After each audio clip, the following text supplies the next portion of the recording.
there have been so many moments in those workouts over the years in that room where you were sweating. Yeah. And I have said on many a stage that somebody might have thought I was sweating, but I was in there crying. Yeah, I'm crying. I'm up in there crying. Yeah.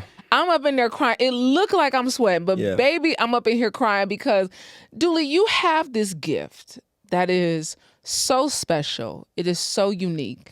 If you sit up in effect long enough, if there are enough people, they're going to say, oh, the bishop, he was preaching today. The bishop had us in there going today. It was a good service today. Because you bring that soul, you bring that passion, you bring that fire.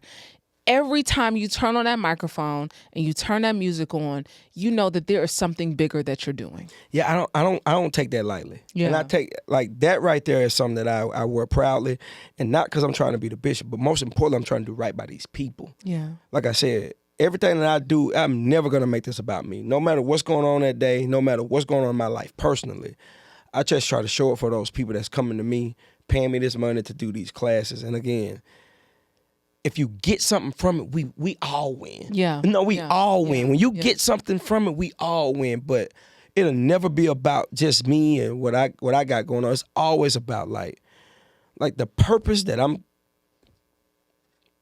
like the whatever, like I said, the pain that I make, like the purpose is so much greater. Yeah. Like these people, these lives we changing, I know for a fact we're changing lives. Oh yeah. I know for a fact we're changing lives. Yeah. My goal is to beat Grady this year. I want to save more lives than Grady. My life was changed in that room. That's big. My life was changed in that room. The relationships that I was able to make, the people that I was able to affect, the space that I had to grow to even find my own self, my own way. Yeah. You know, there was a way that was forged in that boot camp room. Yeah. You know? I like I said, this is a special place.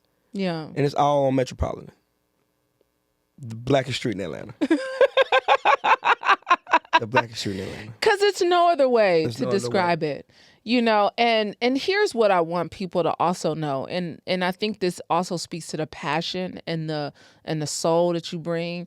You are from Winfield, Louisiana, where you have said on many a stage. Wouldn't be who I am without it. The median income where $21,000. $21,000. I think I'm gonna take it a step further, B. Like I said, I just moved my dad back here to Atlanta, and I'm having realer conversations with him. Cause you gotta think about it. You gotta think. My mom had me when she was 17. He was 16 when they like whoa. You go back to you're already living in this poor place, but then you're born a teenager, a kids basically, and you start thinking about it. You're like, damn. That, like, whew. It's like I shake again. Every time I think about it, like, whoa, dog, y'all was 17. What y'all was doing? Yeah. Now, what y'all was doing, but I'm so thankful for, like, my parents because they may not have gave me all these different things. We were so loved. They loved me so damn much. That's why it feels this way. That's why it's nothing fake. It's nothing phony about nothing that I could be because I came from two loving kids, basically. And that's why I'm so thankful for my mom and dad because, like I said, they were kids, but it's like it's no agenda. It's no motives behind nothing that we ever done. We don't even know what that even means. Like, that's why everything comes from the soul. Yeah. I don't have to fake it or hide to be nothing that I don't. It's based on a true story every day. Yeah. Yeah, I'm thankful for mom and dad, though. I love y'all. I love them. God, I still get on both of their ass about what y'all was doing. You gotta ask the question. I do ask them. I mean, but I think it speaks to that soul. And I told the team, I was like, this story made it in my book, you know, and this goes back to that soul, and it goes back to your gift and that purpose and that anointing, really, that you have on your life to really teach people a better way to live. Yeah. Right? Show people a better way to live. And it was one day in the class and I'm in the boot camp class, music is going, and you like lift your arms, they just your arms. Yeah. Lift your legs, they just your legs. And I was literally in that room like, That is the realest shit you ever wrote. That's the key. It's like they just my arms. Yeah. If I can just lift my arms, I'm gonna be all right.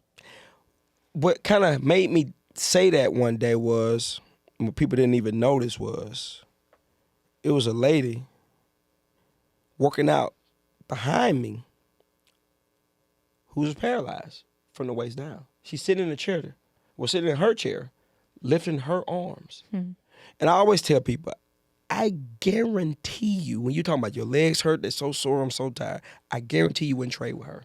Yeah. I know you wouldn't. Yeah. I know you wouldn't trade with her. So I got to tell people, like, you just got to, all you need to do is look around the room. For the young, old, to never been to the class before, to been to a million classes. You can always find you some perspective, some motivation to keep going or to do things a little bit better. Because, again, right now, for some of these people, it's not about just showing up no more. It's about growing now. It's about perfecting these classes. It's about perfecting these moves. It's about, I'm just showing up. No, let's be great now. Yeah. Like let's take this to another. Let's be abundant. Yeah. Like that word, that's my word. Abundant is my word. It's my word because for so long I struggled with success. Not even failure. I'm so great at failure. That's all we ever know. That's all I've been surrounded by, was not being that good enough at things. But now I was trying to learn how to be better at abundance, like expecting it. Yeah. Nobody expects abundance. Most people aren't great because they don't even think they're worthy of greatness. Like, most people aren't even great because they like, am I really this good? Well, you already lost. You already lost. Because you're second guessing the gift. Yeah. You're starting to second guess the thing that's like, well, if you don't believe, then how you expect the people that's looking at you, the people you're getting to buy your product, the people you're preaching this message to believe? The thing that I always tell people about me personally, if I can toot my own horn about something, I believe. Yeah. I think that this is supposed to be great. I believe in the Most High. I'm thankful to God. Like, thank you, God. Yeah. Because I believe that this is going to be like this. This is going to be good. Yeah. It's going to be so damn good. Yeah. But I was surrounded by so many things. Like, people, like, they didn't even expect it. It was like, my abundance started to make other people uncomfortable. Like, now I start to feel uncomfortable. We ain't finna do that shit. You're not finna have me second guessing my gifts and my abundance because you don't even believe. But where was it on this journey, Dooley? You know, over this last 10 years, there had to have been a moment where you were like, oh yeah, ain't no turning back. When I quit my job. So you gotta think, working at Tyler Perry Studios, I was security. You know, you thought you go to college, you get the criminal justice degree. I'm finna move up the ladder. There's no ladder. There's no ladder. You're just working. But working at Tyler Perry Studios is one of the greatest things that ever happened to me because I watched a black man who most people would say got it all. I saw him work on Christmas. I saw him show up on Thanksgiving. I saw him never be closed unless, it was never closed. The studio was never closed. So when I first moved to Atlanta, that was my first job. That was my only job. I've only had one job. But that was the greatest thing that ever happened to me, to go work for that man and see that building and see what he built, because it was like, this man got everything and he still go to work. He was working more than the executives. Mm-hmm. He was at work more than the writers and the producers. No, he was there every single day.